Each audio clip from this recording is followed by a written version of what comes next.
அனைவருக்கும் வணக்கம். அபிவிருத்தி உத்தியோகத்தர்கள் தரம் 3 இருக்கக்கூடிய அலுவலர்களுக்கு நடைபெறுகின்ற முதலாவது வினைத்திறமகான் தடைப்பரீட்சையின் முதலாவது வினாத்தாள் அலுவலக நடைமுறைகள் தொடர்பான 5வது செயலமர்வில் இன்றைக்கு 2024 மே மாதம் 20ஆம் தேதி சந்திக்கிறோம். இன்றைய செயலமர்வில் 2 தலைப்புகள் கலந்துரையாடுவதற்கு திட்டமிடப்பட்டிருக்கிறது. ஒன்று தொடர்பாடல் தொடர்பானது, இரண்டாவது அலுவலக முறைமை மற்றும் அலுவலக முகாமை ஆகிய விடயங்கள் தொடர்பாக. இதில் ஏற்கனவே கலந்துரையாடப்பட்ட விடயங்களையும் மீள ஒரு தடவை வேகமாக விரைவாக கலந்து பேசுங்கள் என்று உங்களிடம் இருக்கக்கூடிய வேண்டுகோளின் அடிப்படையில் தொடர்ந்து வருகிற செயலமர்வுகளில் ஏற்கனவே உங்களிடம் பதிவிடப்பட்ட குரல் ஒலிப்பதிவு மூலமாக உங்களுக்கு தரப்பட்டிருக்கக்கூடிய விடயங்கள் தொடர்பாக ஒரு மீள்பார்வை, விரைவான மீள்பார்வை ஒன்றும் நடைபெறும். இன்றைக்கு நாங்கள் முதல்ல தொடர்பாடல் என்பது தொடர்பாக பார்ப்போம். முதல்ல தொடர்பாடல் என்றால் என்ன என குறிப்பிட்டு தொடர்பாடலின் முக்கியத்துவம் பற்றி எழுதுக என்று சொல்லி கேட்கிறேன். அல்லது தொடர்பாடல் என்றால் என்ன என குறிப்பிட்டு தொடர்பாடலின் முக்கியத்துவத்தை தருக. சாதாரணமாக அப்படி முக்கியத்துவத்தை தாருங்கோ என்று கேட்காவிட்டாலும் நீங்கள் தொடர்பாடலை பற்றி எழுதுகிற போது அதனுடைய முக்கியத்துவமும் சேர்த்து எழுதுகிறது தான் நல்லது. அப்படி எழுதி கொள்ளுவோம். சரிதானே? முதலாவது விடயம், நாங்கள் தொடர்பாடலுக்கான வரைவிலக்கணம் சொல்லுகிற வேளையிலேயே தொடர்பாடலுக்கான முக்கியத்துவம் என்ன என்பதை பற்றி பார்க்க போகிறோம். கருத்துக்கள், தகவல்கள், தரவுகள், எண்ணங்கள், உணர்வுகள் என்பவற்றை பரிமாறிக்கொள்ளுகின்ற செயற்பாடு தொடர்பாடல் என அழைக்கப்படுகிறது. கருத்துக்கள், தகவல்கள், தரவுகள், எண்ணங்கள், உணர்வுகள் என்பவற்றை பரிமாறிக்கொள்ளுகின்ற செயற்பாடு தொடர்பாடல் என்று அழைக்கப்படுகின்றது. பொதுவாக முகாமையாளர்கள் தங்களுடைய கடமை நேரத்தில் தொடர்பாடலுக்காக 70% கூடுதலான நேரத்தை செலவிடுகிறார்கள் என முகாமைத்துவ ஆய்வுகள் சொல்கிறது. முகாமையாளர்களுடைய பிரதானமான வகிபாகமாக தொடர்பாடல் காணப்படுகிறது. அவர்கள் தங்களுடைய நேரத்தில், அலுவலக நேரத்தில் செலவிடுகிற நேரத்தில் 70% நேரத்தை, ஆக குறைந்தது 70% நேரத்தை தொடர்பாடல் மேற்கொள்வதற்காக செலவிடுகிறார்கள் என்று சொல்லப்படுகிறது. தொடர்பாடல் என்பது ஒரு நிறுவனத்தை ஒன்றாக இணைக்கின்ற பசை அப்படி என்று சொல்லப்படுது. ஒரு தொடர்பாடல் என்பது ஒரு நிறுவனத்தை ஒன்றாக இயக்குகின்ற பசை எனவும் நிறுவனத்தின் உயிர் வாழ்வுக்கான அடிப்படை என்று சொல்லியும் சொல்லப்படுது. தொடர்பாடல் இல்லாமல் ஒரு நிறுவனம் இயங்க முடியாது, அல்லது ஒரு தொடர்பாடல் இல்லாமல் ஒரு நிறுவனத்தை ஒன்றாக்கி வைத்திருக்க முடியாது என்பது அதனுடைய கருத்து. இப்போ தொடர்பாடல் என்றால் என்ன என்று கேட்கப்பட்டால் இந்த 4 விடயங்களை உள்ளடக்கி நீங்கள் அழகாக எழுதலாம். தொடர்பாடல் என்பது கருத்துக்கள், தகவல்கள், தரவுகள், எண்ணங்கள், உணர்வுகள் போன்றவற்றை பரிமாறிக்கொள்ளுகின்ற ஒரு செயற்பாடு. நிறுவனங்கள் தங்களுடைய முகாமைத்துவ செயற்பாட்டில், குறிப்பாக முகாமையாளர்கள் தங்களுடைய முகாமைத்துவ செயற்பாட்டில் செலவிடுகிற நேரத்தில் 70% மேலான நேரத்தினை தொடர்பாடலுக்காக செலவிடுகிறார்கள் என ஆய்வுகள் மூலமாக கண்டறியப்பட்டு இருக்கிறது. சகல முகாமைத்துவ செயற்பாடுகளுக்கும் தொடர்பாடல் முக்கியமானதாக அமைவதன் காரணமாக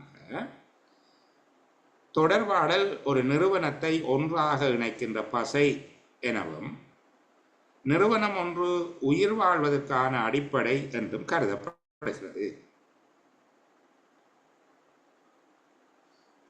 அடுத்த கேள்வியாக எங்கள்கிட்ட கேட்பார்கள், ஒரு அலுவலகத்தில் அல்லது நிறுவனத்தில்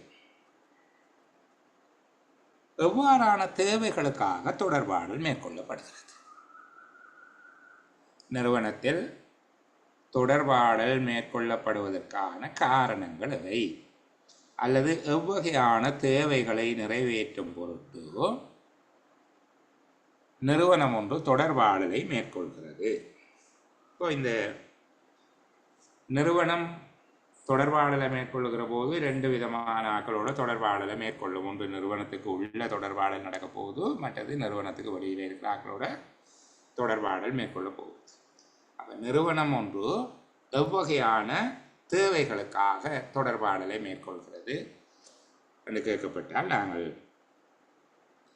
அலுவலகத்தின் உள்ளிருந்தும் வெளிநபர்களிடமிருந்தும் தகவல்கள், தரவுகள், அபிப்பிராயங்கள், கருத்துக்கள் போன்றவற்றை பெற்றுக்கொள்வதற்காக தொடர்பாடல் மேற்கொள்ளப்படும்.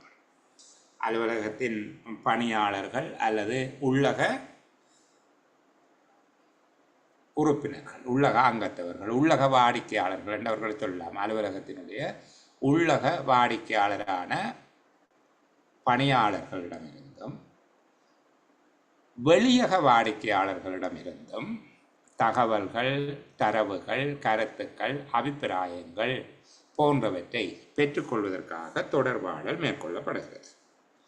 ஊழியர்களுக்கு ஆலோசனைகள், அறிவுறுத்தல்கள், வழிகாட்டல்கள், கட்டளைகளை வழங்குவதற்கு.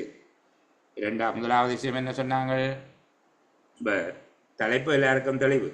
நிறுவனத்தினால தொடர்பாடல் எவ்விதமான தேவைகளுக்காக மேற்கொள்ளப்படுகிறது. ஒன்று, நிறுவனத்தின் உள்ளக வாடிக்கையாளர்களான பணியாளர்கள் மற்றும் வெளிநபர்களிடமிருந்து எண்ணங்கள், கருத்துக்கள், அபிப்பிராயங்கள், தகவல்கள், தரவுகள் என்பவற்றை பெற்றுக்கொள்வதற்காக. இரண்டாவது, பணியாளர்களுக்கு அறிவுறுத்தல்கள், ஆலோசனைகள், வழிகாட்டல்கள், கட்டளைகள், பணிப்புரைகள் போன்றவற்றை வழங்குவதற்காக. மூன்றாவது, பிரச்சனைகள் தொடர்பாக கலந்துரையாடுவதற்கும் தீர்மானத்துக்கு வேண்டிய தகவல்கள், தரவுகளை பெற்றுக்கொள்வதற்கும் கூட்டாக தீர்மானம் மேற்கொள்வதற்கும் தொடர்பாடல் அவசியம். நிறுவனத்தின் முகாமைக்கும் நிறுவன ஊழியர்களுக்கும் இடையில் இணக்கத்தன்மை வாய்ந்த ஒரு உறவு நிலையை பேணுவது தொடர்பாடலின் நோக்கமாக இருக்கும். அதாவது முகாமைக்கும் ஊழியர்களுக்கும் இடையில் சிறந்த தொடர்பினை பேணுவது, 2 தரப்பினர்களுக்கும் இடையில் கருத்துக்களை பரிமாறிக்கொள்வதன் மூலமாக சுமூகமான முகாமைத்துவத்தினை மேற்கொள்வது. நிறுவனத்தின் அலகுகள், பிரிவுகள், கிளைகள் ஆகியவற்றுக்கிடையில் ஒருங்கிணைப்பினையும் ஒத்திசைவினையும் ஏற்படுத்துவது. வேலை தொடர்பான பின்னூட்டத்தினை தொழிலாளர்களுக்கு வழங்குவது. அவர்கள் செய்கிற வேலை தொடர்பாக அவர்களுக்கு அபிப்பிராயம் சொல்கிற, நல்லா செய்திருக்கிறீங்க, அல்லது இப்படி திருத்திக் கொள்ள வேணும், இன்னும் இந்த விஷயங்களில் மேம்பட வேண்டியிருக்கிறது போன்ற அவர்களுடைய வேலை தொடர்பான ஃபீட்பேக், வேலை தொடர்பான பின்னூட்டங்களை வழங்குவது. இவ்வாறான தேவைகளுக்காக தொடர்பாடல் மேற்கொள்ளப்படுகிறது. இப்போ 2வது கேள்வியும் கிளியர். முதலாவது, தொடர்பாடல் என்றால் என்ன? 2வது, ஒரு நிறுவனம் எவ்விதமான தேவைகளை நிறைவேற்றும் பொருட்டு தொடர்பாடலை மேற்கொள்கிறது. சரிதானே? 3வது, தொடர்பாடல் செயன்முறை எவ்வாறு நடைபெறுகிறது? 3வது விடயம் தொடர்பாடல் செயன்முறை, தொடர்பாடல் ப்ரோசஸ் என்று சொல்லுவார். சரிதானே? தொடர்பாடல் செயல்முறை எவ்வாறு நடைபெறுகிறது? இந்த தொடர்பாடல் செயல்முறையை சொல்லுகிற நேரத்தில் முதலாவது அவர்கள் சொல்லுகிறார்கள், அனுப்புபவர். முதலாவது ஆள் இந்த செய்தியை அனுப்புபவர். அதாவது யார் ஒரு எண்ணம், தகவல், கருத்து, ஒரு விடயம், இந்த பகிர்வை ஆரம்பிக்க விரும்புகிறாரோ, தொடர்பாடல் நடைமுறையை ஆரம்பிப்பவர் அனுப்புபவர் என்று சொல்லப்படுகிறார். அப்போ முதலாவது ப்ரோசஸ் என்ன? அனுப்புபவர், சென்டர். 2வது, எண்ணம் மற்றும் வடிவமைப்பு. எண்ணம் மற்றும் வடிவமைப்பு அல்லது அதை குறியீடாக்கல் என்று சொல்லி தமிழில் சொல்கிறாங்க. Idea and decoding. இது இந்த கருத்து என்னென்றால், முதலாவது விடயம் அனுப்புபவர், அதாவது தொடர்பாடல் மேற்கொள்ள வேண்டும் என்று சிந்திப்பவர், அதை ஆரம்பிப்பவர் சென்டர். அவர் என்ன செய்வார்? அவருடைய சிந்தனையிலிருந்து ஒரு விடயம் தோன்றுகிறது, தொடர்பாடல் செய்ய வேண்டிய விடயம் தோன்றுகிறது. அவர் அது தொடர்பான எண்ணத்தை அல்லது தகவலை திட்டமிடுகிறார், ஒரு வடிவமைக்கிறார். என்ன விஷயத்தை சொல்ல வேணும், இதை சொல்ல வேணும் என்றது எண்ணம் வருகிற போது ஐடியா, அது எப்படி சொல்லுகிறது? ஒரு அனௌன்ஸ்மெண்ட்டை கொடுப்போமா, எழுத்தில் கொடுப்போமா அப்படின்னு சொல்லி அவர் யோசித்து அது தொடர்பாக ஒரு டீகோடிங் செய்கிறார். சரிதானே? ஒரு டீகோடிங் இல்லை, தவறுதலான வார்த்தை, என்கோடிங் செய்கிறார். என்கோடிங் செய்கிறார். எப்படி? அந்த எண்ணத்தை ஒரு தகவல் வடிவமாக அவர் சிந்திக்கிறார். அப்போ ரெண்டாவது விஷயம், முதலாவது அனுப்புபவர், இரண்டாவது எண்ணம் மற்றும் குறியீடாக்கல், மூன்றாவது அவர் அதை செய்தியாக மாற்றிவிடுகிறார். சரிதானே? செய்தி ஒரு மெசேஜாக மாற்றுகிறார். நியூஸ் என்று சொல்லக்கூடாது, மெசேஜ், ஒரு செய்தி. இப்போ அவர் அதை எழுத்திலேயோ அல்லது பேச்சிலேயோ வரைந்தோ அல்லது தன்னுடைய முகபாவனையின் மூலமாக, சைகை மூலமாகவோ ஒரு மணியை ஒலிக்க செய்தோ அவருடைய செய்தியை அனுப்புகிறார். அப்போ செய்தி அடுத்தபடி. சரிதானே? அடுத்தது ஊடகம். ஊடகம் என்று சொல்லுகிறது, அவர் எதன் மூலமாக செய்தியை வழங்கப் போகிறார்? தொடர்பாடல் வழிமுறை, அதாவது அனௌன்ஸ் பண்ண போகிறாரா, எழுத்தில் கொடுக்க போகிறாரா, மணியை அடிக்க போகிறாரா, கையை காட்டி திட்டுற மாதிரி சைகை செய்ய போகிறாரா? சரியா? அடுத்தது தகவலை பெறுதல். அடுத்ததாக தகவலை பெற்று புரிந்து கொள்ளுதல். தகவலை பெற்று புரிந்து கொள்ளுதல் என்றால், இவர் அனுப்பினதை இன்னொருத்தர் கிடைச்ச உடனே அதை இதுதான் சொல்கிறார் என்று அவர் ஒரு கருத்தை புரிந்து கொள்ளுகிறார். அந்த அனுப்பிய தகவலை அவர் புரிந்து கொள்ளுகிறார். தகவலை பெறுதல், விளங்கத்தக்கபடி மாற்றி அமைக்கிறார். தகவலை பெற்று விளங்கத்தக்க வகையில் மாற்றி அமைக்கிறார். இவ்வாறு தகவலை பெற்று விளங்கத்தக்க வகையில் மாற்றி அமைத்து அதுக்கு பொருள் கோடல் செய்பவர் அல்லது அதுக்கு பொருள் விளங்கிக் கொள்பவர் பெறுபவர் என்று சொல்லி சொல்கிறேன். ரிசீவர் என்று சொல்லுவோம். சரிதானே? அங்கே டீகோட் இது யார் செய்ய போகிறார்? ரிசீவர் செய்கிறார், பெறுபவர். நிறைவாக அதுக்கு ஒரு ஃபீட்பேக். ஃபீட்பேக் என்றால் அந்த கிடைச்ச தகவல் தொடர்பாக ஏதேனும் அவர் கேட்பார். அப்போ இப்படித்தான் செய்ய சொல்கிறீங்கன்னு. அப்போ சார் போக வேண்டாம்னு சொல்கிறீங்க. இப்போ உங்களோட ஆஃபீஸில் கூப்பிட்டு சொல்கிறாங்க, இன்றைக்கு 4:15 ஒரு தரம் போக வேண்டாம், எல்லோரும் 4:45 மட்டும் நில்லுங்க என்று சொல்லி. அப்போ முதலாவது சென்டர் யார்?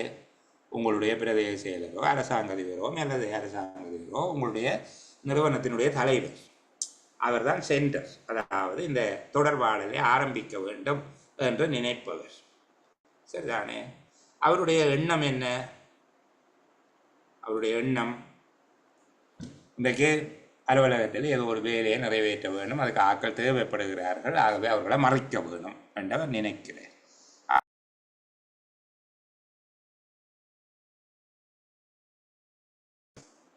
செய்தி ஆட்கள் அவர் நினைச்சு இது எப்படி என்று சொல்லி இதுதான் விஷயம், சொல்ல போகிற விஷயத்தை அவர் டிசைட் பண்ணுறார். அதான் என்கோடி. சரியா? சொல்ல போகிற விஷயத்தை அவர் தீர்மானிக்கிறார். அதுக்கு பிறகு செய்தி.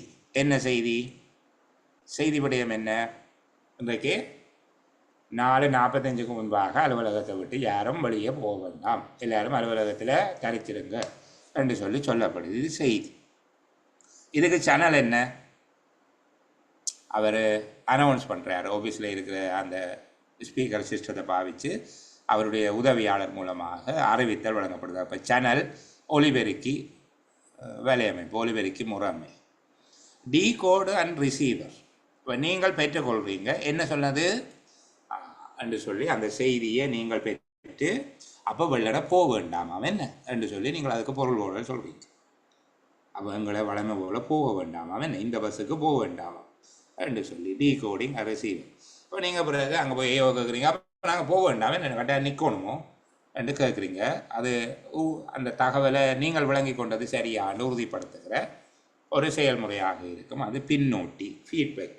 அப்போ உங்கள்கிட்ட கேட்டாராக இருந்தால் ஒரு தொடர்பாடல் செயல்முறை, ஒரு கம்யூனிகேஷன் ப்ரோசஸ், தொடர்பாடல் செய்முறையினுடைய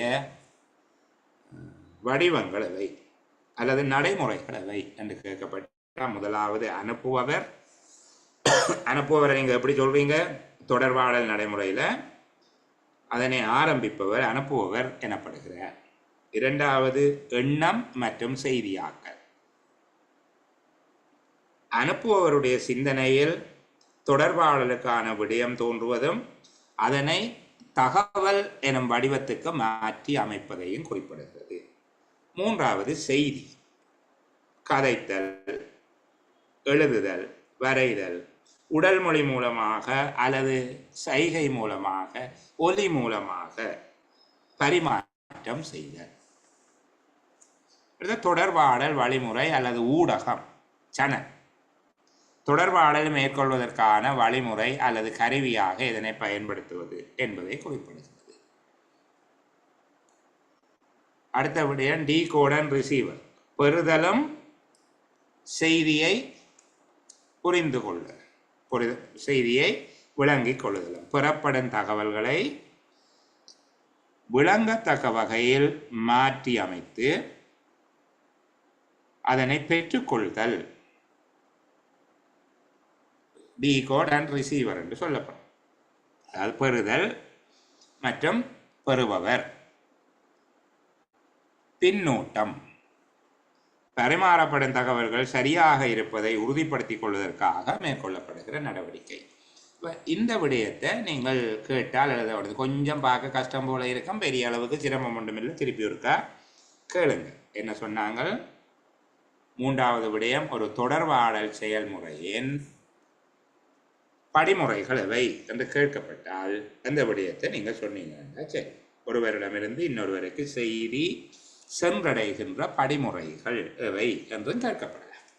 தொடர்பாடல் நடைமுறைகள் எவை என்று கேட்கலாம், தொடர்பாடல் படிமுறைகள் எவை என்று கேட்கலாம்.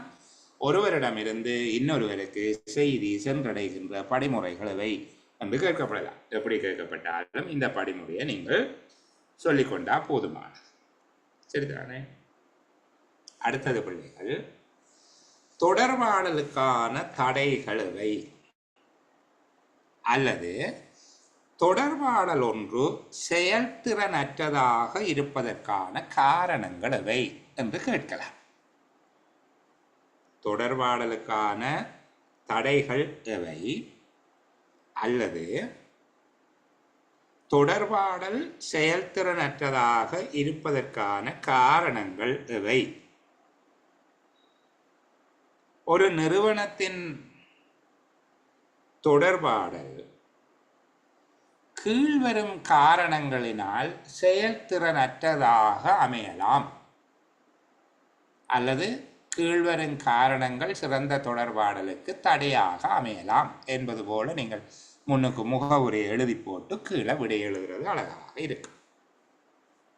ஒரு நிறுவனத்தில் சிறப்பான தொடர்பாடல் ஒன்றினை பாதிக்கின்ற காரணிகளாக கீழ்வருவனவற்றை குறிப்பிடலாம். எப்படி வேணும்னாலும் எழுதலாம். இப்போ உங்களுக்கு விஷயம் விளங்குது தானே?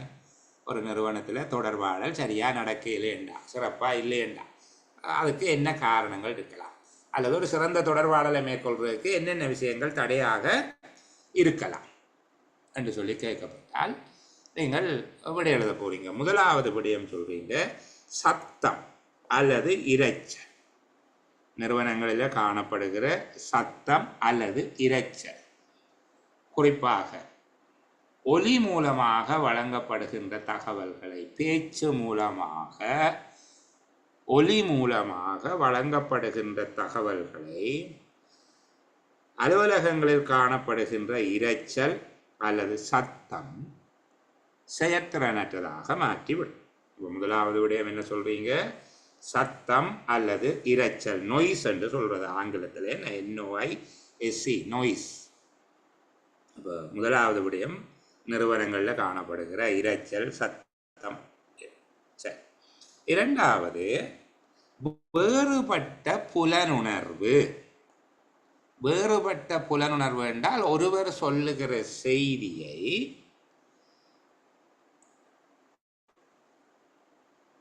ஏற்பவர், ஒருவர் வழங்குகிற தகவலை ஏற்பவர் அதனை வேறு விதமாக விளங்கிக் கொள்வது. ஒருவர் சொல்லுகின்ற செய்தியை வேறு விதமாக ஏற்றுக்கொள்வது, அதாவது செய்திகளை திரிவுபடுத்திக் கொள்வது. திரிவுபடுத்திக் கொள்வதுன்னா அவர் ஏதோ சொல்ல இவர் வேறு விதமாக விளங்கிக் கொள்வது. இப்போ நான் 3 தோசை 3 வாசல் கட்டுங்கோ என்று சொல்ல அவர் ஒவ்வொரு தோசையாக வச்சு 3 வாசலை கட்டி தருவார். 15 இடியப்பம் 2 வாசல் என்று அவர் கேட்கிறார், 8 மேலுமா கட்டட்டுமோ. இப்போ நான் சொன்னது 3 தோசையா 3 வாசல்.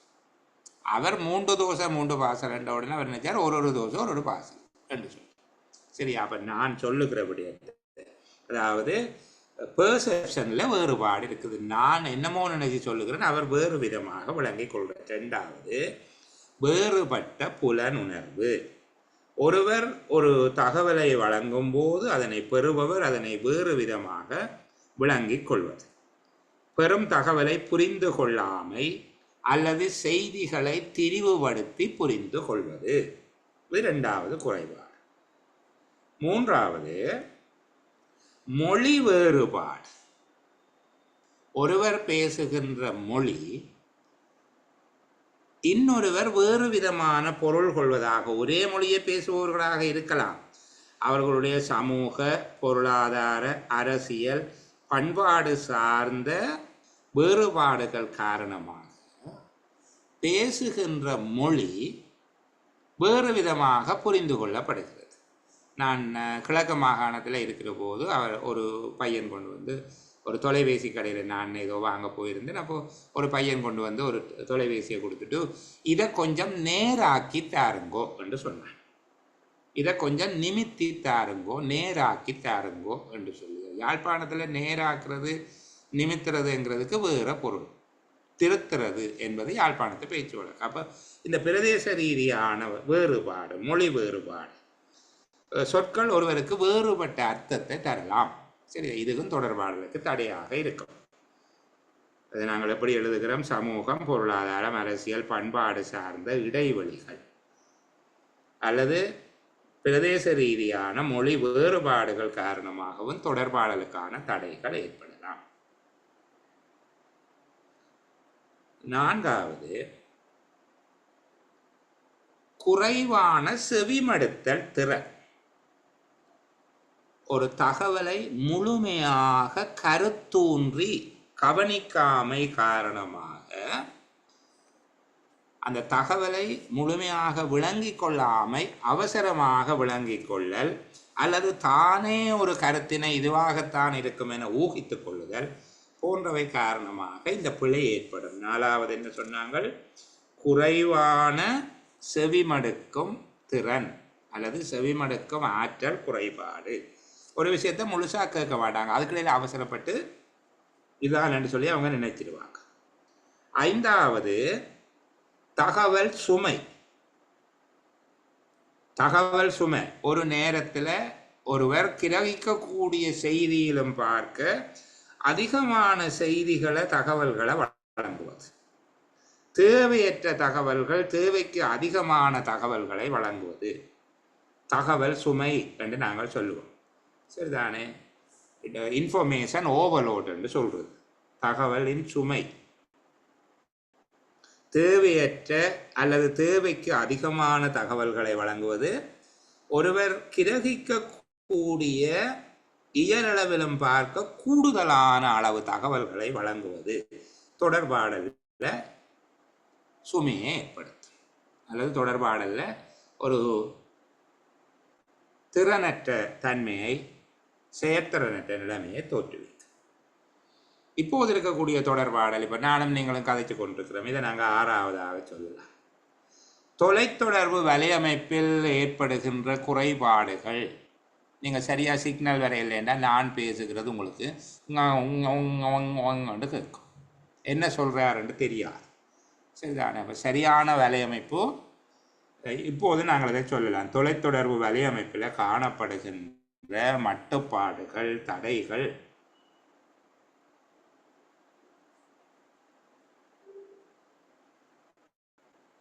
ஏழாவது, தொடர்பாடலின் போது உணர்வுகளை கையாள இயலாமை அல்லது தொடர்பாடலின் போது உணர்ச்சி வசப்படுதல். இது தொடர்பாடல் ஒரு தடையை ஏற்படுத்தும். தொடர்பாடலின் போது உணர்ச்சி வசப்படுதல் அல்லது உணர்வுகளை கையாளுவதில் உள்ள பிரச்சனை. அதாவது கோபப்படுகிறது, வெக்கப்படுகிறது, அந்த மேடையில் போய் நின்று பதட்டப்பட்டு வேர்த்து விறுவிறுத்து இப்படியெல்லாம் ஞாபகப்படுத்தி கொண்டு போனதை பேச முடியாமல் மறந்து போகிறது. இப்படியாக உணர்ச்சி வசப்படுவது ஒரு சிறந்த தொடர்பாடலை தராது. கூட்டத்தில் பேச போகிறவர் தெளிவாக பேசக்கூடியவராக இருக்கவர்.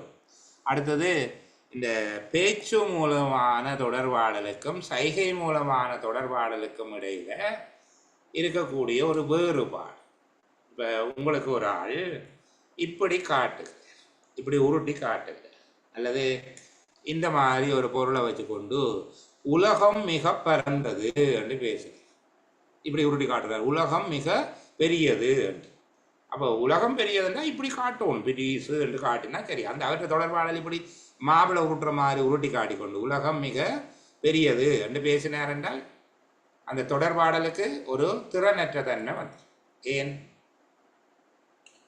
அவருடைய சைகைக்கும் வாய்மொழி மூலமான தொடர்பாடலுக்கும் இடையில பொருத்தப்பாடு நிலவும் போது, சில படங்களில் வில்லன் மேர் பேசுவாங்க, நீங்கள் பார்த்தீங்கன்னா ரொம்ப மோசமான விஷயத்தை சொல்லுவாங்க, ஆனால் சிரிச்சு கொண்டு அது அந்த படத்தில் வேணுமென்றே அதை செய்வார்கள். சரிதானே? மிக கொடூரமான ஒரு விடயத்தை ரொம்ப காசியமாக சொல்லுகிற மாதிரி. அதாவது உடல் மொழி, தொனி என்பவற்றுக்கும் சொற்களில் வெளிப்படுத்தப்படும் கருத்துக்கும் இடையில பொருத்தமில்லாத தன்மை இருப்பது, அது தொடர்பாடலை பாதிக்கிற ஒரு காரணியாக இருக்கு. நம்பிக்கை ஈனம். நம்பிக்கை ஈனம்ன்றது செய்திகளை வழங்குபவரில் ஒரு நம்பிக்கை இல்லாவிட்டால், செய்திகளை வழங்குபவரை பற்றி ஒரு நல்ல அபிப்பிராயம் இல்லாவிட்டால் அதுவும் தொடர்பாடலை பாதிக்கும். எவ்வளவுதான் முக்கியமான செய்தியை சொன்னாலும் அவர் ஒரு லயர், அவர் ஒரு பொய்யராக இருந்தால் அவருடைய செய்திகளை எடுத்துக்கொள்வதில் கொஞ்சம் தடை இருக்கும். சரிதானே? அதுபோல் நேர வரையறை. நேர வரையறை 3 மணித்தியாலம் கூட்டம் நடத்தினா எல்லாருமே சேர்த்து சுண்ணாம்பா போயிடுவாங்க. கூட்டத்தில் கதைச்ச ஒரு விடயமும் கடைசியாக ஆரம்பத்தில் ரொம்ப இன்ட்ரெஸ்டிங்காக கதைச்ச விடயமும் இல்லாமல் போயிடுச்சு. அப்போ இந்த நேர வரையறை போன்ற காரணிகள் தொடர்பாடலுக்கு தடை ஏற்படுத்தும். தொடர்பாடலுக்கு தடை ஏற்படுத்துகிற ஒரு 10 வரையான காரணம் சொல்லி தந்திருக்கிறேன், திரும்ப கேளுங்க. இப்போது நான் நினைக்கிறேன் உங்களுக்கு 4 விடயங்கள் சொல்லி தந்திருக்கேன். என்ன தொடர்பாடல் என்றால் என்ன என்று சொல்லிட்டோம். தொடர்பாடலுக்கான தேவை காரணங்களை முன்னிட்டு எழுகிறது, அல்லது நிறுவனம் ஒன்று தொடர்பாடலை எவ்வகையான தேவைகளுக்காக மேற்கொள்கிறது. 3வது, தொடர்பாடல் செயன்முறை ஒன்று நடைபெறுகின்ற படிமுறைகள் எவை, அல்லது தொடர்பாடலின் படிமுறைகள் எவை என்று பார்த்தோம். 4வது, ஒரு திறனான தொடர்பாடலை பாதிக்கும் காரணிகள் எவை, அல்லது செயற்திறனற்றதாக தொடர்பாடல் இருப்பதற்கு காரணம் என்ன. இன்னொரு விதமாக சொன்னால் தொடர்பாடலில் காணப்படுகின்ற தடைகள் எவை என்று சொல்லி எல்லாம் நாங்கள் பார்த்தோம். சரிதானே? இப்போது சிறந்த தொடர்பாடல் ஒன்றை மேற்கொள்வதற்காக பின்பற்றக்கூடிய நுட்பங்கள் என்ன என்று சொல்லி பார்ப்போம். சிறந்த தொடர்பாடல் ஒன்றை மேற்கொள்வதற்காக பின்பற்றக்கூடிய நுட்பங்கள் எவை? நன்றாக சிந்தித்து தகவலை ஒழுங்குபடுத்திய பின்னர் பேசுதல். நல்லா யோசித்து எது முதல் சொல்ல வேணும், எது பிறகு சொல்ல வேணும், எப்படி சொல்ல வேணும் என்பது எல்லாம் திட்டமிட்டு நன்றாக சிந்தித்து தகவல்களை ஒழுங்குபடுத்திய பின்னர் பேசுதல். குறைவாக பேசுதல் அல்லது அதிகமாக பேசாதிருத்தல். கணக்க நேரம் எல்லாம் பேசக்கூடாது. நிறைய எந்த நேரமும் வளவளான்னு சொல்லி சில பேர் ஒரு கூட்டத்தில் அவர் மட்டும்தான் பேசி கொண்டிருப்பார், என்ன கதைச்சாலும் எழும்பி பேசுவார் அதை பற்றி. சரிதானே? அப்படி பேசினா அதுக்கு பிறகு அவர் பேசுகிறத கேட்க மாட்டாங்க. அப்போ திறனான தொடர்பாடல் செய்ய வேணுமாக இருந்தால் முதலாவது நன்றாக சிந்தித்து நான் என்னென்ன விடயங்களை பற்றி இந்த கூட்டத்தில் பேச போகிறேன் என்பதை ஒழுங்குபடுத்தி ஒரே தடவையில் அடிக்கடி எழும்பி கையை தூக்கி கொண்டு எழும்பி அடிக்கடி பேசி கொண்டு போகலாம், கூட்டத்தால் கலைச்சி விட்டுருவாங்க. சரி, அப்போ நன்றாக சிந்தித்து தகவல்களை ஒழுங்குபடுத்திய பின்னர் பேச வேண்டும். சுருக்கமாகவும் தெளிவாகவும் பேச வேண்டும். சரிதானே?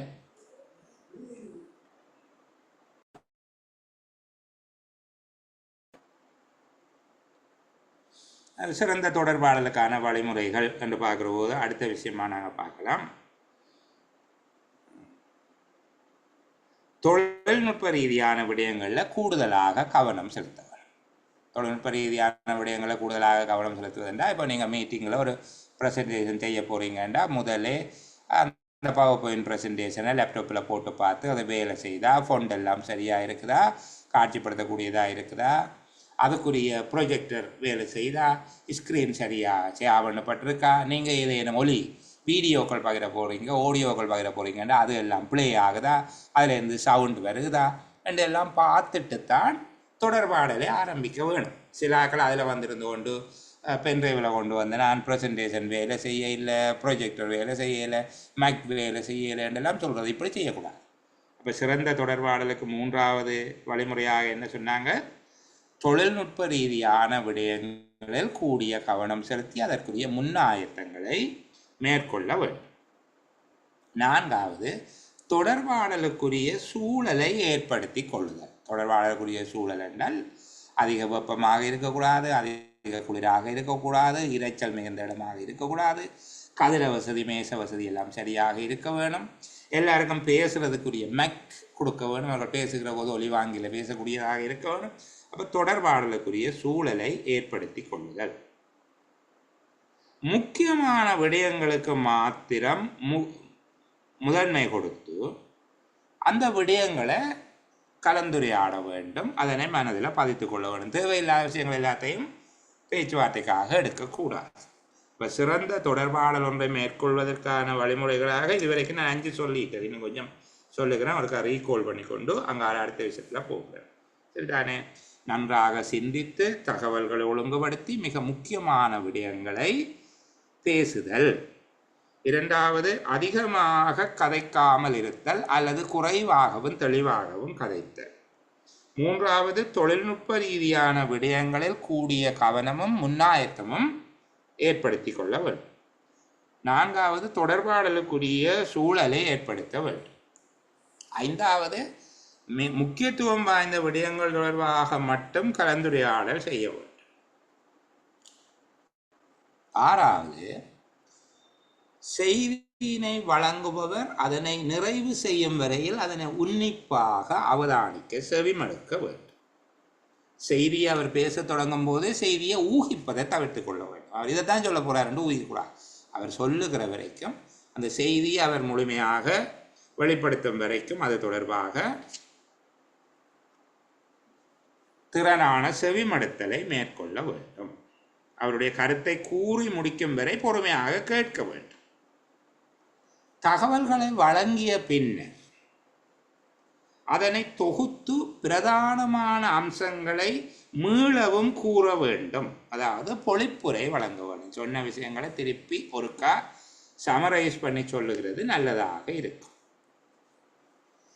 பின்னோட்டல் மேற்கொள்ள வேண்டும். அதாவது வழங்கப்பட்ட தகவல் தொடர்பாக நீங்கள் புரிந்து கொண்டதை செய்தி வழங்கியவரிடம் தெரிவித்து நீங்கள் இதைத்தானே சொல்றீங்க அப்படின்னு கேட்டு அந்த தகவலை உறுதிப்படுத்தி கொள்வது சிறந்த தொடர்பாடலுக்கு வழிவகுப்பதாக இருக்கும்.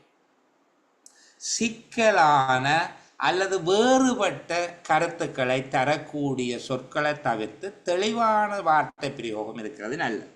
ஒரு வார்த்தையை சொல்லுகிற போது சில வேளைகளில் அது ஒரு தெளிவற்றதாக இருந்துவிடும். தெளிவற்ற அல்லது வேறு வேறு கருத்து தரக்கூடியதாக ஒரு சொல்ல வேறு விதமாக புரிந்து கொள்ளக்கூடிய சொற்களை தவிர்ப்பது நல்லது. வாய்மொழி மூலமான தொடர்பாடலுக்கும் உடல் மொழிக்கும் அல்லது உடல் அசைவுக்கும் இடையில நெருக்கமான தொடர்பு இருக்க வேண்டும். கையை காலை ஆட்டுகிற போது, கண்ணச்சம் விட்டுற போது, முகத்தை ஆட்டுகிற போது சொல்லுகிற வார்த்தைக்கு ஏற்றபடி செய்ய வேண்டும். சரிதானே? வாய்மொழி தொடர்பாடலுக்கும் சைகை மூலமான உடல் மொழி மூலமான தொடர்பாடலுக்கும் இடையில பொருத்தமான இணைப்பு காணப்பட வேண்டும். செய்தியை வழங்கும் போது அதனை பெற்றுக்கொள்பவர் சரியாக புரிந்து கொண்டாரா என்பதை சரிபார்க்க வேண்டும், செவ்வை பார்க்க வேண்டும். இப்படியான காரியங்களை செய்வதன் மூலமாக ஒரு சிறந்த தொடர்பாடலை மேற்கொள்ளக்கூடியதாக இருக்கும். சிறந்த தொடர்பாடல் மேற்கொள்வதன் மூலமாக ஒரு நிறுவனம் வினைத்திறனான தொடர்பாடலை மேற்கொள்ளும். இப்போ வினைத்திறனான தொடர்பாடல் ஒன்றை மேற்கொள்வதற்கான வழிமுறைகள் எவை என்று சொல்லி அவர்கள் கேட்கலாம். சரிதானே? அப்போது இன்னும் ஒரு விடயத்தை நாங்கள் இந்த தொடர்பாடல் விஷயத்தில் பார்ப்போம். தொடர்பாடல் முறைகள், மெத்தட்ஸ், கம்யூனிகேஷன் மெத்தட். சரிதானே? தொடர்பாடல் வழிமுறைகள் என்று கேட்கிற போது, அல்ல தொடர்பாடல் முறைமைகள், மெத்தட்ஸ் ஆஃப் கம்யூனிகேஷன் என்று சொல்லி கேட்குற நேரத்தில் பொதுவாக 3 விடயங்களை சொல்லுகிறார்கள். அப்படி சொல்லப்பட்டாலும் இப்போது அதுக்கு மேலதிகமாக இன்னும் ஒரு விடயத்தை நாங்கள் சொல்லக்கூடியதாக இருக்குது.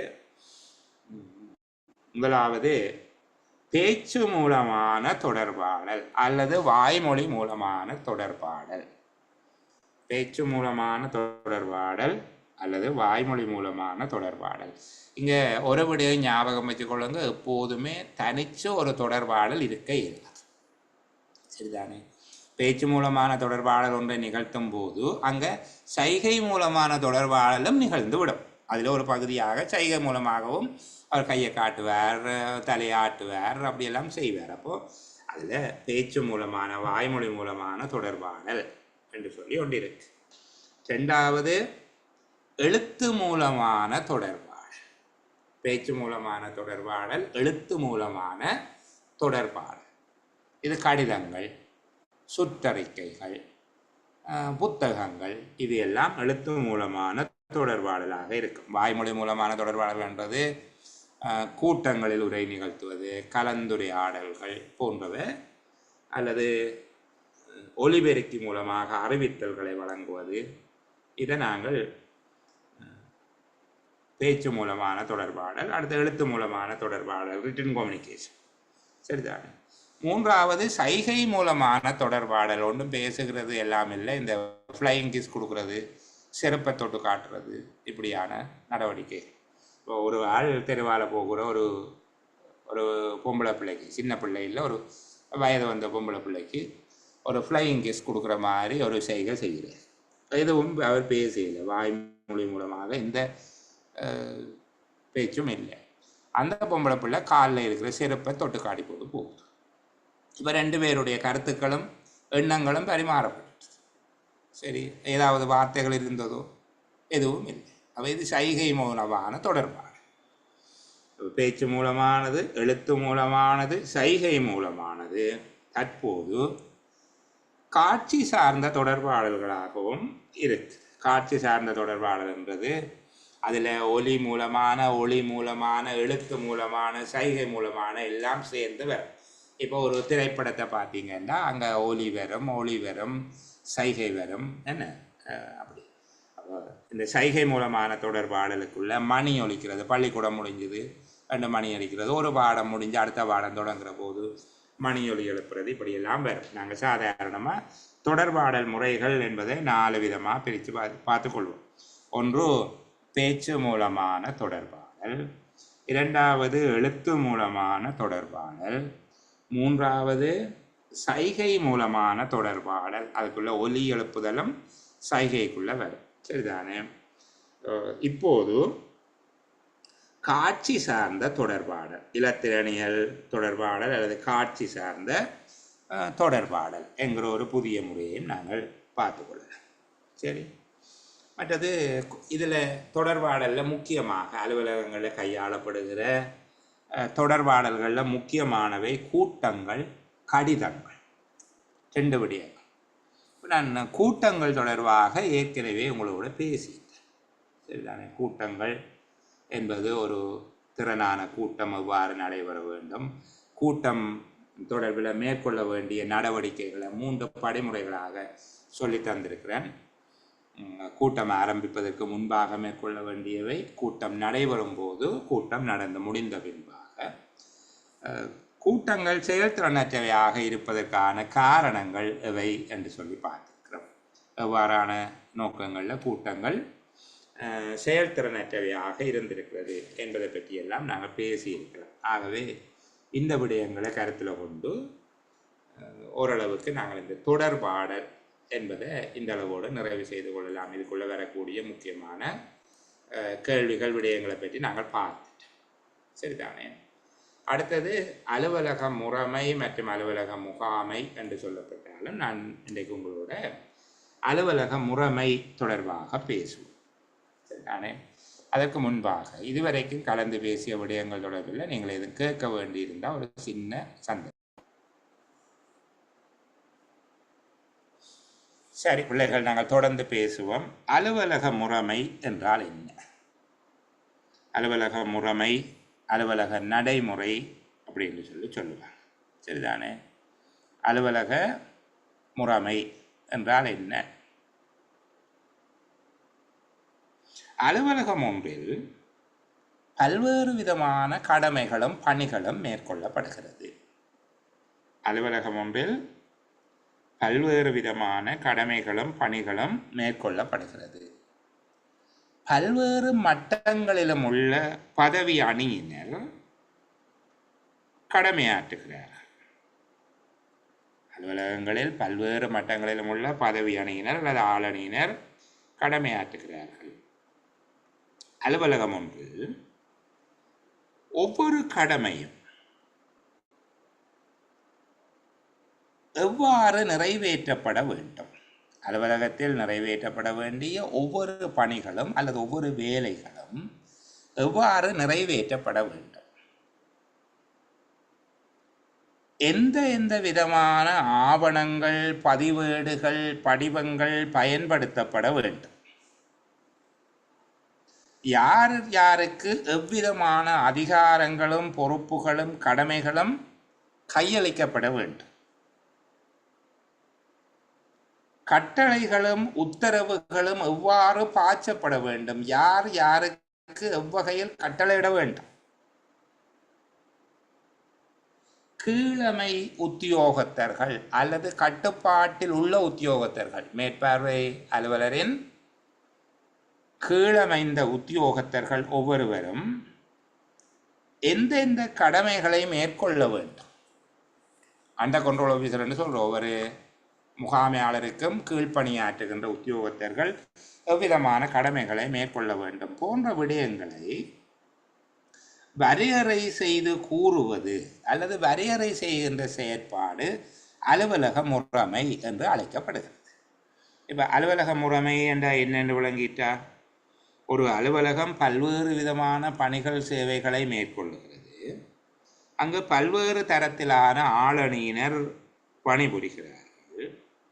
அலுவலகத்தினால் மேற்கொள்ளப்படுகின்ற ஒவ்வொரு கடமைகளும் ஒவ்வொரு வேலைகளும் எவ்வாறு செய்யப்பட வேண்டும், எவ்விதமான ஆவணங்கள், படிவங்கள், பதிவேடுகள் பயன்படுத்தப்பட வேண்டும், யார் யாருக்கு எவ்விதமான அதிகாரங்கள், கடமைகள், பொறுப்புகள் கையளிக்கப்பட வேண்டும், கட்டளைகளும் உத்தரவுகளும் எவ்விதமாக பாய்ச்சப்பட வேண்டும்,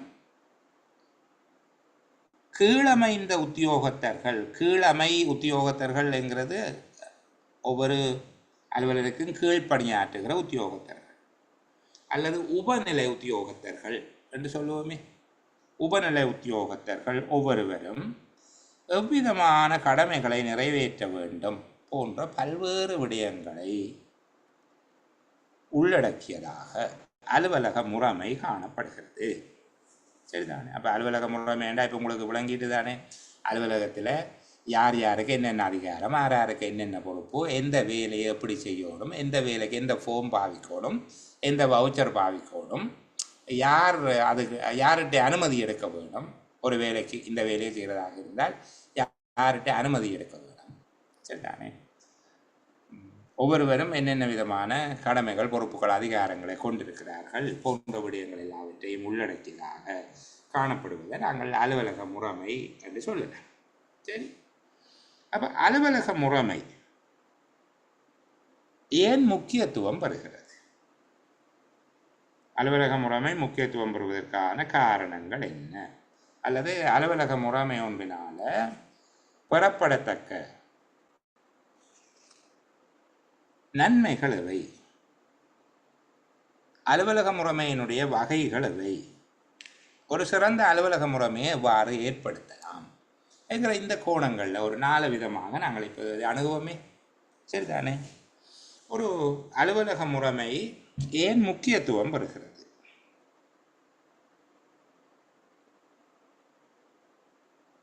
அலுவலகத்தில் நிறைவேற்றப்படுகிற ஒவ்வொரு பணியும், ஒவ்வொரு வேலைகளும் சரியாகவும் ஒழுங்காகவும் விரைவாகவும் செம்மையாகவும் நிறைவேறுவதற்கு உதவுவது. முக்கியத்துவம் பெறுவதற்கான ஒரு காரணம் என்ன? அலுவலகத்தில் நடைபெறுகிற வேலைகள் அலுவலக முறைமை ஒன்றிருந்தால் இப்படித்தான் செய்ய வேணும், இவர்கிட்டத்தான் கேட்க வேணும், இந்த படிவத்தை தான் பயன்படுத்த வேண்டும், இந்த ரிஜிஸ்டரில் தான் பதிய வேணும் என்று சொல்லி சரியான ஒரு சிஸ்டம், முறைமை என்ற சிஸ்டம், ஒவ்வியஸ் சிஸ்டம் ஒன்றிருக்குமாக இருந்தால் அலுவலகத்தில் நடைபெறுகின்ற பணிகள் அல்லது வேலைகள் சரியாக ஒழுங்காக விரைவாக செம்மையாக, செம்மை என்றது பெர்ஃபெக்ட், சரியாக நடக்கிறதுன்றது கரெக்ட். சரிதானே? செம்மையாக சரியாக ஒழுங்காக ஒரு ரெகுலராக நடக்கும், விரைவாக நிறைவேறுவதற்கு உதவுகிறது. எது எவ்வாறு செய்யப்பட வேண்டும், எது எவ்வாறு செய்யப்பட வேண்டும் என்று முன்கூட்டியே திட்டமிடப்பட்டு இருப்பதால் அல்லது முன்கூட்டியே ஏற்பாடு செய்யப்பட்டிருப்பதால் பணியாளர்கள் சுய கட்டுப்பாட்டுடன் இயல்பாக நேர்த்தியாக வேலைகளை செய்வதற்கு வசதியாக இருக்கிறது. ஏற்கனவே ஒவ்வொரு வேலையும் எவ்வாறு செய்யப்பட வேண்டும் என திட்டமிட்டு வழங்கப்பட்டிருப்பதனால ஒவ்வொரு பணியாளரும் சுய கட்டுப்பாட்டோடு இயல்பாக நேர்த்தியாக வேலைகளை செய்யக்கூடியதாக இருக்கிறது. இது அலுவலக முறைமை முக்கியத்துவம் பெறுவதற்கான 2வது சந்தர்ப்பம். 3வது, நேரம், மூலப்பொருட்கள் அல்லது உள்ளீடுகள், வலுப்பொருட்கள், நிதி, மனிதவளம் போன்றவை விரியமின்றி வேலைகளை செய்யக்கூடியதாக இருக்கும் அல்லது வேலைகளை நிறைவேற்றுவதில் சிக்கனத்தன்மை ஏற்படும். அலுவலக முறைமை ஒன்று காணப்படுகிற போது உள்ளீடுகள், வலுப்பொருட்கள், நிதி, நேரம், மனிதவளம் போன்றவற்றில் விரியமின்றி வேலைகளை சிக்கனமாக நிறைவேற்றக்கூடியதாக இருக்கும்.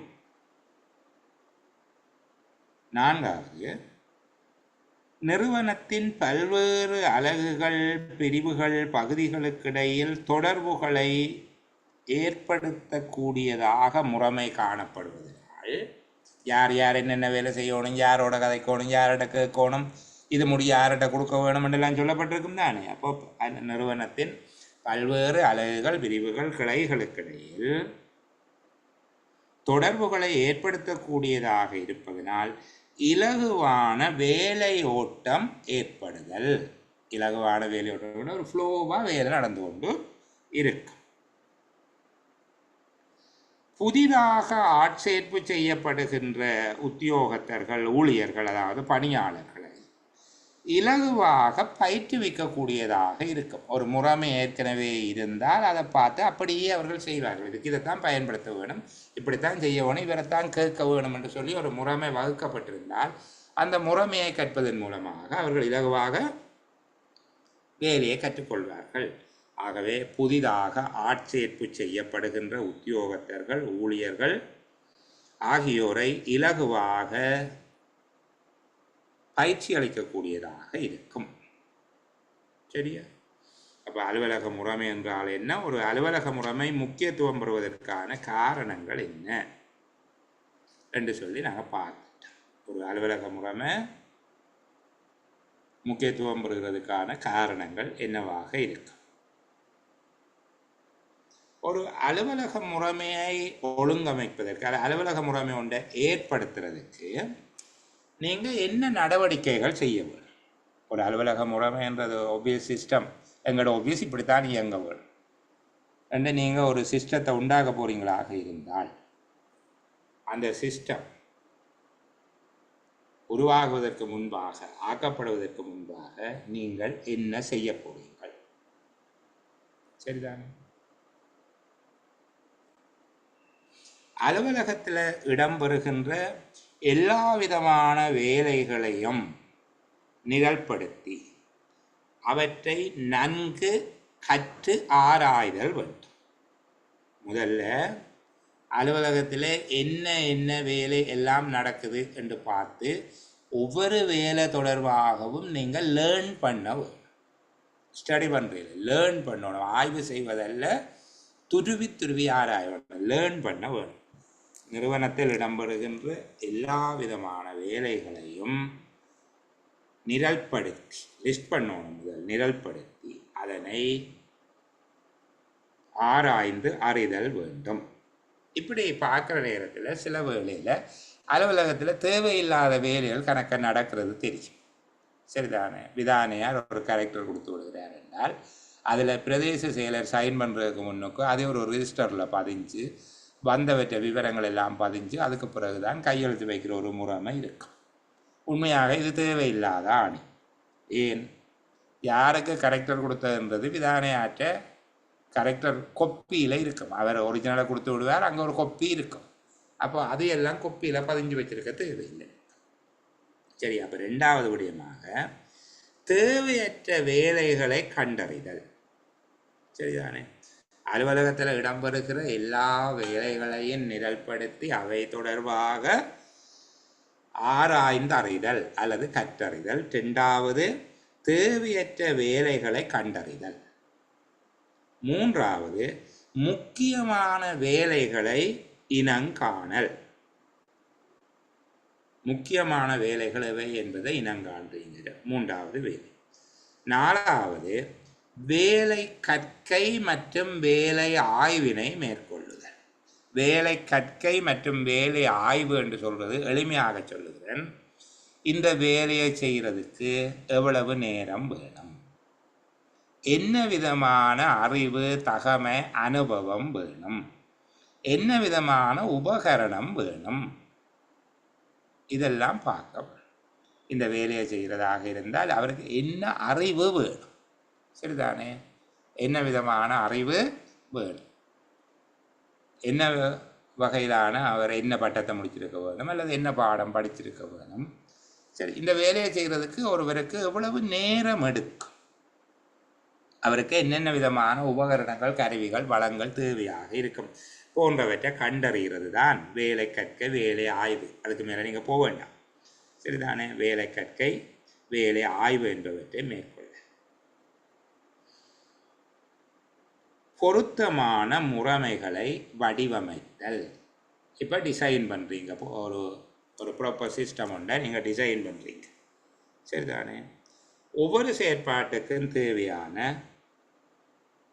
ஆளணியினை தீர்மானித்து, இப்போ நீங்கள் சிஸ்டம் செய்தாச்சுது, ஒவ்வொரு வேலைகளுக்கும் தேவையான, ஒவ்வொரு விடயத்துக்கும் தேவையான ஆளணியினர் எத்தனை பேர் வேணும், என்ன தகுதியோட வேணும், என்ன தகமையோட வேணும், முதலெல்லாம் நீங்கள் படிச்சுட்டீங்க. எவ்வளவு நேரம், எவ்வளவு என்ன அறிவு, என்ன துறை சார்ந்தவர்கிட்ட அறிவு இருக்கவங்களெல்லாம் பார்த்தாச்சு. அப்போ அதுக்குரிய ஆளணியை தீர்மானிக்கிறீங்க. சுமூகமான வேலையோட்டம் நிகழத்தக்க அலுவலகத்தின் தளக்கோலத்தை வடிவமைக்கிறீங்க. தளக்கோலம் என்றால் இந்த பிராஞ்ச் இதுக்கு பக்கத்தில் இருக்க வேணும். தளக்கோலத்தை பற்றி பிறகு படிப்போம் நாங்கள். எந்த பிராஞ்ச் எங்கே இருக்கணும், அங்கே மெஷினை பொறுத்த வேணும், அங்கே கேண்டீன் இருக்க வேணும், அங்கே வாஷ் ரூம் இருக்க வேணும், இப்படி எல்லாம் ஒழுங்குபடுத்துறீங்க. ஊழியர்களுக்கு பயிற்சி அளிக்கிறீங்க. இந்த முறைமை சம்பந்தமாக ஊழியர்களுக்கு சொல்லிக் கொடுக்கணுமல்லோ. நீங்கள் முறைமை ஒன்றை எழுதி வச்சா காணுமா? ஊழியர்களை கூப்பிட்டு முறைமை தொடர்பாக அவர்களுக்கு பயிற்சி அளிக்கிறீங்க. சரிதானே? இப்போ அலுவலகத்தில் சிறந்த அலுவலக முறைமை ஒன்றை மேற்கொள்வதற்காக நீங்கள் மேற்கொள்ளும் நடவடிக்கைகளை அது ஒரு படிமுறையாக எழுதினா இன்னும் அழகாக இருக்கும். சரிதானே? அலுவலகத்தில் ஆற்றப்படுகின்ற அனைத்து கடமைகள் வேலைகள் தொடர்பாகவும் நன்கு கற்று ஆராய்ந்து அறிதல். அலுவலகத்தில் நடைபெறும் அனைத்து வேலைகள் பணிகள் தொடர்பாகவும் அவற்றை பட்டியல்படுத்தி நன்கு கற்று ஆராய்ந்து அறிதல் வேண்டும். தேவையற்ற வேலைகளை கண்டறிதலும் நீக்குதல். முக்கியமான வேலைகளை இனம் காணுதல். வேலை கற்கை மற்றும் வேலை ஆய்வு என்பவற்றை மேற்கொள்ளுதல். அதாவது ஒவ்வொரு வேலைகள் தொடர்பாகவும் தேவையான தகமைகள், அறிவு, வேலை நேரம், ஊழியர்களுடைய எண்ணிக்கை, உபகரணங்கள் போன்ற விடயங்களை கண்டறிதல். பொருத்தமான முறைமைகளை வடிவமைத்தல். என்ன சிஸ்டத்தில் இதை செய்யவும், என்ன ஃபார்ம்ஸ், எந்த மிஷின் யார் செய்ய வேணும், யார்கிட்ட கேட்க வேணும், இப்படி பொருத்தமான முறைமையினை வடிவமைத்தல். ஆளணியினை தீர்மானித்தல். எங்கே எத்தனை பேர் யார் விடுறது, எந்தெந்த ஆக்களை ஆளணியை தீர்மானித்தல். அலுவலகத்தில் சுமூகமான வேலையோட்டம் நிகழும் வகையில் அலுவலக தள அமைப்பை வடிவமைக்கிறது. சிறப்பான முறையில் அலுவலக முறைமை தொடர்பில் ஊழியர்களை பயிற்றுவித்தல். ஊழியர்களுக்கு பயிற்சி கொடுக்கிறது. இப்படி பயிற்சி கொடுப்பதன் மூலமாக அவர்கள் அலுவலக முறைமையை புரிந்து கொள்வார்கள். சரிதானே? சரி, அடுத்த ஒரு கேள்வி. அலுவலக நடைமுறையினால் கிடைக்கப்பெறுகிற நன்மைகள் அவை. அலுவலக நடைமுறையினால் ஒரு நிறுவனம் சிறந்த அலுவலக நடைமுறை ஒன்றை பின்பற்றுவதனால் ஒரு அலுவலகம் பெற்றுக்கொள்ளக்கூடிய நன்மைகள் அவை என்று சொல்லி கேட்பார். ஒரு அலுவலக முறைமை மூலமாக எப்படியான நன்மைகள் கிடைக்கும்? சரிதா?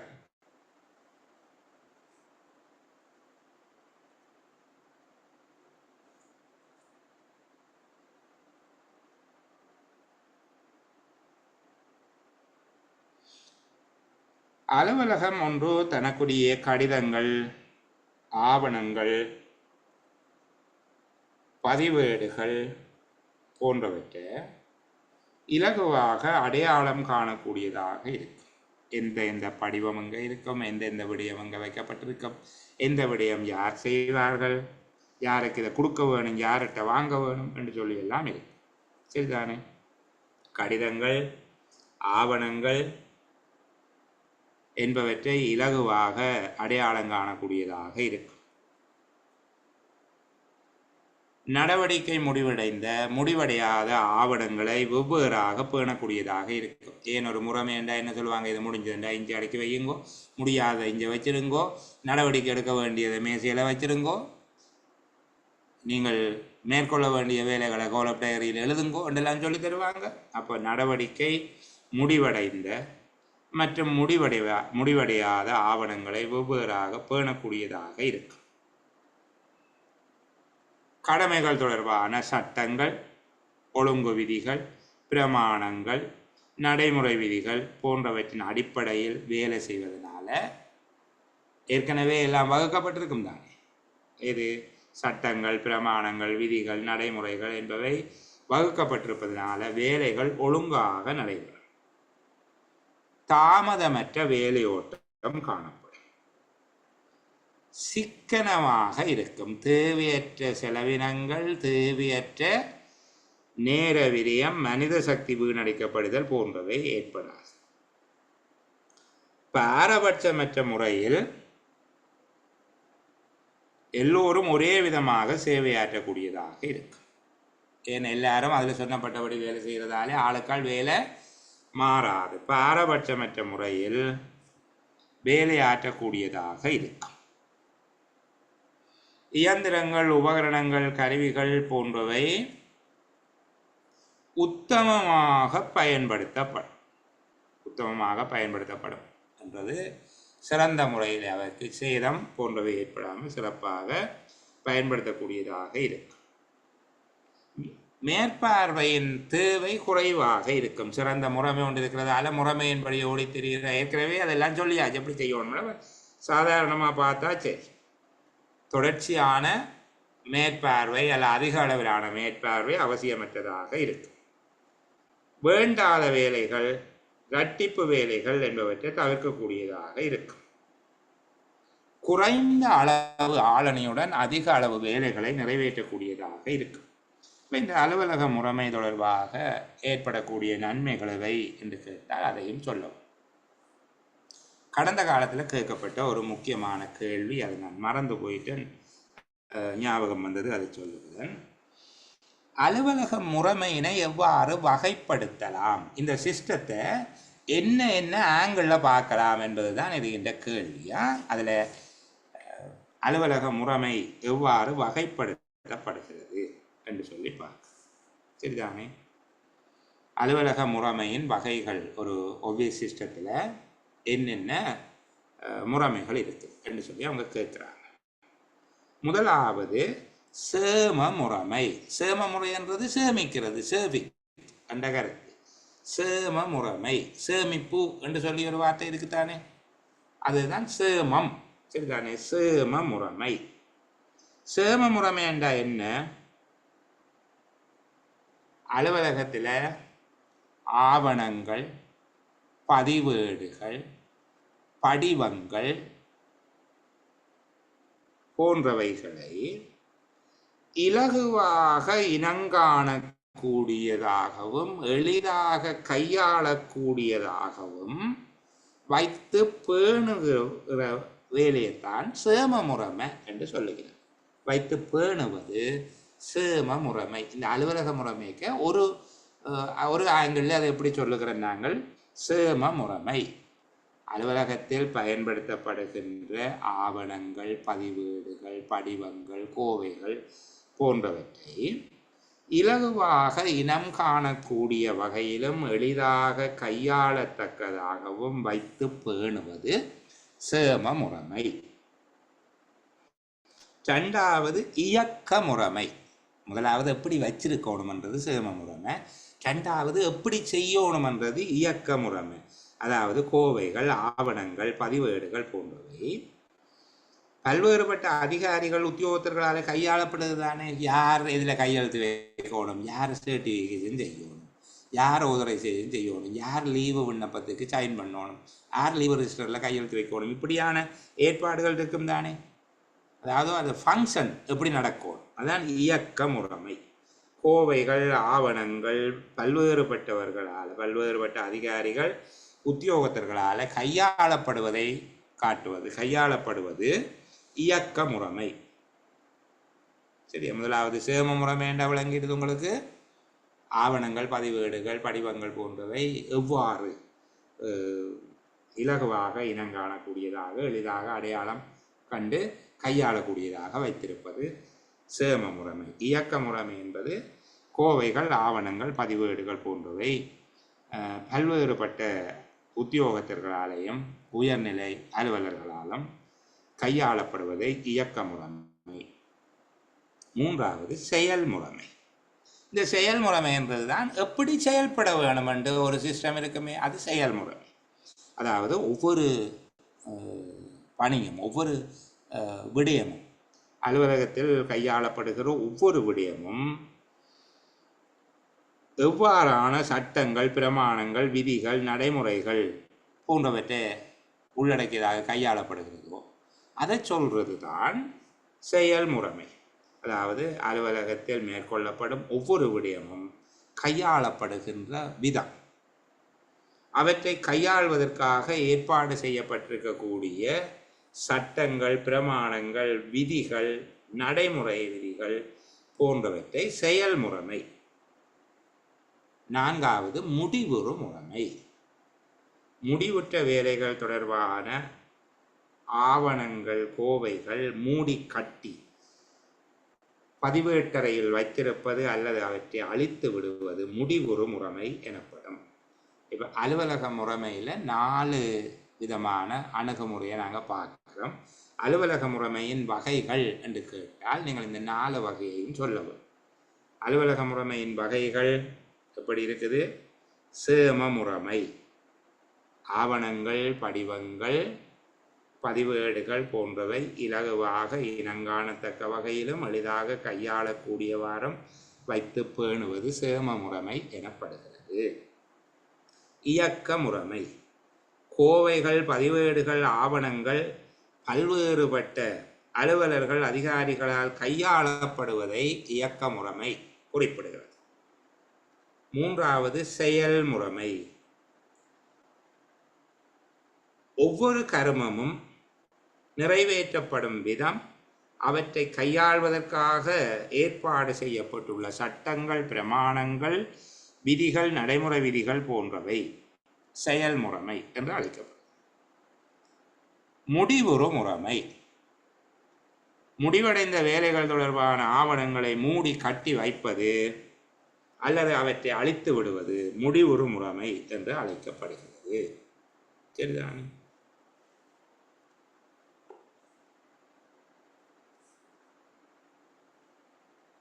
சிறந்த அலுவலக முறைமை ஒன்றின் பண்புகளவை என்று கேட்பார். ஒரு அலுவலக முறைமை ஒன்று, ஒரு சிறந்த அலுவலக முறைமை எவ்வாறு இருக்க வேண்டும்? ஒரு அலுவலக முறைமை, சிறந்த அலுவலக முறைமையின் பண்புகளவை அல்லது அலுவலக முறைமையின் கோட்பாடுகள் என்ன என்று கேட்கிறவர்கள். கோட்பாடுகள் என்றால் கூட நீங்கள் யோசிக்க தேவையில்லை. ஒரு அலுவலக முறைமை எவ்வாறு இருக்க வேண்டும் என்ற தியரியை சொல்லுங்க என்று நீங்கள் எடுத்துக்கொண்டா சரி. சரிதானே? ஒரு சிறந்த அலுவலக முறைமையினுடைய பண்புகள் எவை அல்லது அலுவலக முறைமையின் கோட்பாடுகள் எவை? முதலாவது, சிறந்த அலுவலக முறைமை ஒன்று கீழ்வரும் பண்புகளை கொண்டிருக்க வேண்டும் என்ற ஒரு முகப்பை போடுறதானே, போட்டுட்டு இலகுவானதாக இருத்தல், இலகுவாக விளங்கிக் கொள்ளக்கூடியதாகவும் நடைமுறைப்படுத்தக்கூடியதாக பின்பற்றக்கூடியதாக இருக்க வேண்டும். அலுவலக முறைமை இலகுவாக விளங்க வேணும், என்னென்று செய்ய வேணும் என்று சொல்லி. சரிதானே? அப்போ தான் அதை நடைமுறைப்படுத்தலாம், பின்பற்றலாம். இலகுவாக விளங்க, நடைமுறைப்படுத்த, பின்பற்றக்கூடியதாக இருக்க வேண்டும். இரண்டாவது, விளைதிறன் வினைத்திறனுடையதாக இருக்க வேணும். விளைதிறன் வினைத்திறனுடையதாக இருக்க வேண்டும்னா குறைந்த செலவு, குறைந்த விரயங்களோடு குறைந்த வளங்களை பயன்படுத்தி அதிக வெளியீடுகளை தரக்கூடியதாக இருக்க வேண்டும். நெகிழ்வுத்தன்மையுடையதாக இருக்க வேண்டும். தேவைக்கேற்ப எதிர்காலத்தில் மாற்றி அமைக்கக்கூடியதாக இருக்க வேண்டும்.